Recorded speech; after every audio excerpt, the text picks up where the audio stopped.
Hey guys, happy Monday. I just wanted to drop in and let y'all know, in case you didn't know, Barrel King should be on the Spirits Network tomorrow. The Ascot should be airing a taste off where Barrel King Batch 69, otherwise known as Churchill, Smoke Show Blend, will be duking it out with Garrison Brothers and Old Jet Brothers for the best special barrel finished bourbon of 2024. Do I think we'll win? I don't know. Who knows? It's really hard to know how these things will turn out. I choose the Ascots because I believe in them.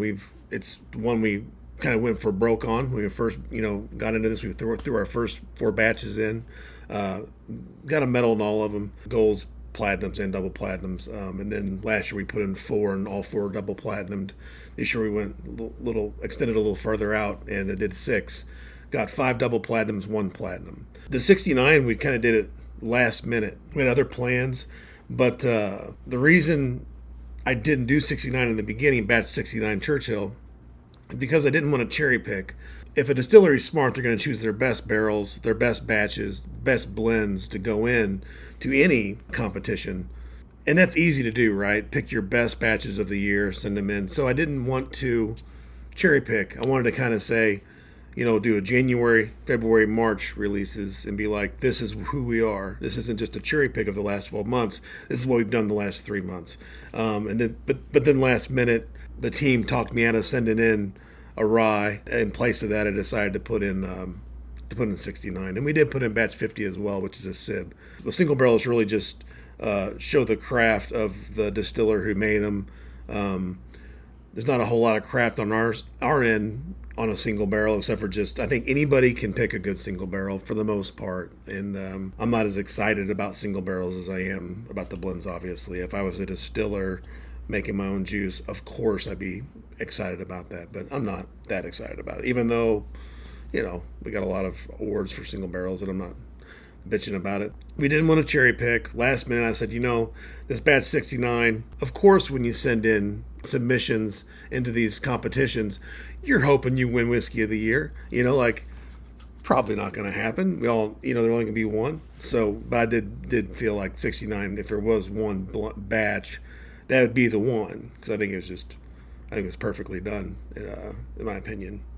So 81, 75, 77, I sent those all in as a bourbon finished in bourbon barrels. So it's a spirit specialty, since we take the bourbon and finish them in bourbon barrels. I think they would do a lot better in a bourbon category. And I think there are some NDPs and maybe even some distilleries that are taking bourbon, blending it together, and then putting them back in the barrels as a blended product, no longer a single barrel, and then selling that as bourbon, which I don't know. I don't think it is, but they can do what they want. We do what we think is right. So, however, if those could be submitted as bourbon, like 77, 81, and the 75 could be submitted as a rye and not a finished rye, I think they would just clean up. But we don't do that. So anyhow, they did well. Double platinums, not complaining. Sent Gamma in. Gamma was put in as a bourbon, since it is double barreled. It's rebarreled into a new Char 3, which it's still bourbon at that point.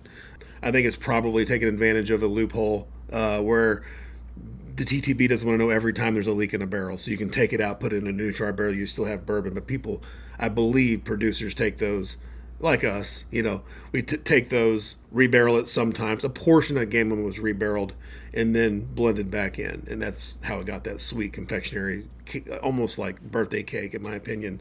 But I did turn that in as a bourbon, and we also label it as a bourbon. So didn't really want to cherry pick. We did cherry pick 69, and also the sib was the last sib we did. So sent those in. I don't know. I just really want to kind of say this is who we are. We don't have to cherry pick. Every month is a medal month at Barrel King. That's kind of my goal. When I'm doing this stuff. So I believe that I think any batch at any time can hold up to just about anything out there, and it's going to be probably better than anything you find on the shelf. I mean, if it's not, then we're doing something wrong. We're not completing our mission. So we are going to duke it out with the Old Jet Brothers and the Garrison Brothers for finished bourbon of the year, and then whoever wins, I think, goes on to whiskey of the year, and I think that might be as well being aired tomorrow. So you should be able to see us duke it out for finished bourbon of the year, and you should be able to see us if we win that category, possibly in the running for bourbon of the year. Maybe they'll be tasting us. I don't know. I've always got excited. I was hoping we were going to be in it last year. We weren't, and the year before when we weren't, but that's cool. We finally at least got on the Spirits Network, so that's kind of exciting. And I really like these Ascots, man. I feel like they're legit. I see all the work they do and how they kind of run things, and I have a lot of faith in it. So that's the one that we do. A lot of these are kind of I don't know, kind of hanky. So I'll put the link to the Spirits Network Ascot page below, so you can just click on that, and maybe put out those good vibes. Cross your fingers and your toes. See what happens. If we don't win anything, it's okay. It doesn't matter. You make this happen.